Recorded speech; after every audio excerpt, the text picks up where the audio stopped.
අයබවන් අපි දැක්ක සිරිමාව බණ්ඩාරනායක විද්‍යාලයේ දැරිවියක් ශිෂ්‍යාවක් තමන්ට වෙච්ච අසාධාරණයක් ගැන කතා කරලා තිනවා. එතනදී ඉතින් අපි දන්නේ ඇත්තටම විදුහල්පතිනිය වැරදිද හරිද නැද්ද කියන එක. නමුත් ඒ ළමයාට ලොකු අසාධාරණයක් දැනෙලා තියෙනවානේ. ඉතින් ඇත්තට වෙන රටවල් වල නම් ස්ටුඩන්ට් කවුන්සලින් එහෙම ස්කූල් වල ඉන්නවා ඒගොල්ලන්ගේ ප්‍රශ්න කතා කරන්න. කොහොමද කතා කරන්නවත් ඒක විසඳ ගන්නවත් ඒ ළමයාට වැලිඩ් රීසන් එකක් තිබෙද්දිනේ ළමයාට රිහර්සල් වලට එන්න බැරි වෙලා තියෙන්නේ. යා ගොඩක් වර්ඩ්ස් ගත්ත කෙනෙක් as she said මේ ඉතින් එයාට එන්න බැරි වෙලා තියෙන්නේ. එයාට එක්සෑම් එකක් තිබිලා තියෙනවා. ඒකට ටීචර්ස් කම් දැනුවත් කරලා එයාගේ වෝඩ් එක තිබිච්ච වෝඩ් එක නැති කරලා වෙන කෙනෙක්දී මේ වගේ අසාධාරණකම් කොච්චර වෙනවද මේ ලෝකේ. අද ලංකාව විතරක් නෙමෙයි. ඉතින් ඒවට කතා කරගන්න බැරුව විශේෂයෙන් කාන්තාවන් ගොඩාක් පිළියෙන්න පත්තලා ඉන්නවා. මොකද ඒගොල්ලෝ බයයි සමාජයෙන් ක්‍රිටිසයිස් වෙයි. දැන් මම දැක්ක ඒකෙත් ඇත්තටම මේ වගේ උන් හදන්න එපා. මේ වගේ උන් තමයි සමාජයේ පිළිලයක් වෙන්නේ කියලා එහෙමත් බැලලා දාලා තිබුණා ඒ ගෑන ළමයට. අපි දන්නේ ඉතින් ඒ ළමයා හරිද වැරදිද කියන එකට වඩා ඒ ළමයා ඉච්චර දිග කතාවක් කියන දා යකු වේදනාවක් කියලා දැනලා තිනවනේ. ඉතින් ඒ වගේ දරුවන්ගෙන් මේ පරිගන්න එක හරිම වැරදිද කවුරුව වැඩිහිටියෝ කවුරුත්. ඉතින් සමහරවිට ඉතින් මේ වගේ දේවල් අනිත් තැන් වලත් වෙනවා. විශේෂ සමහර දරුවෝ දක්ෂ වැඩි නිසා ඒගොල්ලන්ව දේවල් වලින් අයින් කරනවා. මොකද එයාලා හයිලයිට් වෙයි. ඒ වගේ දේවල් වෙලා මම දැකලා තියෙන ඒ වගේ දේවල්. එතකොට ඉතින් ඇත්තටම ගැහණියෙක්ට කතා කරන්න තියෙන අයිතිය හරිම ස්වල්පයි. ඒ කියන්නේ හරිම පොඩි ඉඩසක් තියෙන යාලට ඒ වෙනුම් කතා කරන්න. ඉතින් මොකද ගෑණිය හිතනවා ඊට පස්සේ මොකද වෙන්නේ පිරිමියෙක්ට වඩා යාලගේ ආත්මගරුත්වය ගැන හිතන්න ඕනේ.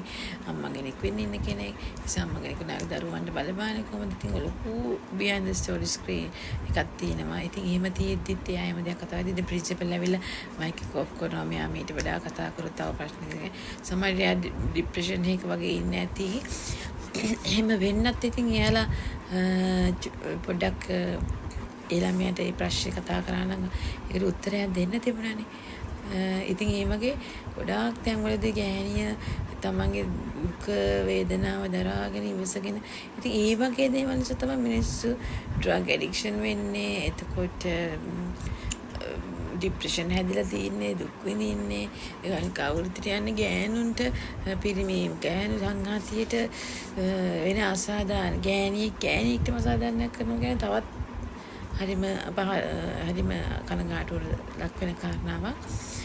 ගැහණින් පිරිමින් විසින් ගොඩක් මේව කරනවා මොනවාද එයාලව let down කරනවා. එයාලට සමාජයට මුහුණ දෙන්න බැරි විදියට එයා worthless you කිසිම value එකක් නැහැ.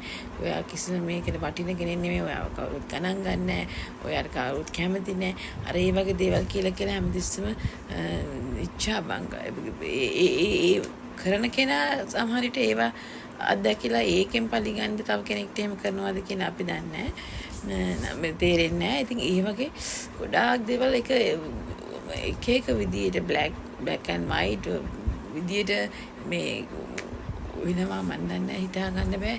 මිනිස්සුන්ට වෙන අසාධාරණ දේවල් නිසා තමයි ඔය මේ ත්‍රස්තවාදී බිහි වෙන්නේ. එතකොට ඒ වගේ දේවල් වෙන්නේ. ඒක නිසා අපි තව කෙනෙක්ගේ හිතක් විද්දන්න නිසා තව කෙනෙක්ව සමාය ඔයා වටින පුද්ගලයෙක් නෙමෙයි. ඔයාව කවුරුත් වළං ගන්න නැහැ. ඔයා වටින්නේ කවුරුත් ඔයාව වළං ගන්න නැහැ කිය හැමතිස්සෙම යුරෝප් වෙස්ටර්න් රටවල් වල මේ වගේ දේවල්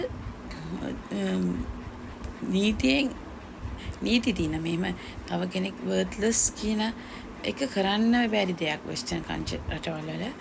ඉතින් මේ ඒකට ස්පීච් of right කියලා එකක් තියෙනවා. ඒක තමයි කතා කිරීම අයිතිය තියෙනවා.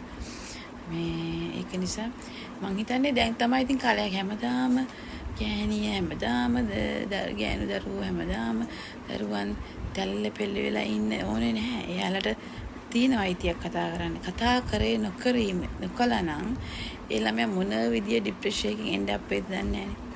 එතකොට ඒක නිසා දේවල් අපි ප්‍රසිද්ධිය මේව කරන්න බැරි නම් අඩු ගානේ කතා කරන්න යුතු කෙනෙක් එක්ක හරි අපි කතා කරලා ඒක විසඳ ගන්න ඕන. අපිට ඒක ඒ පුද්ගලයාත් එක්ක විසඳ ගන්න බැන්න තව තුන්වෙනි පාර්ශ්වයක් හරි එකතු කරගෙන ඒක මේ විසඳ ගන්න අපිට උදව් කරන්න කියලා හරි කතා කරන්න ඕන. මේ ඉතින් ඒක හොඳ ලෙසන් එකක්. ගෑන හැමෝටම. Thank you.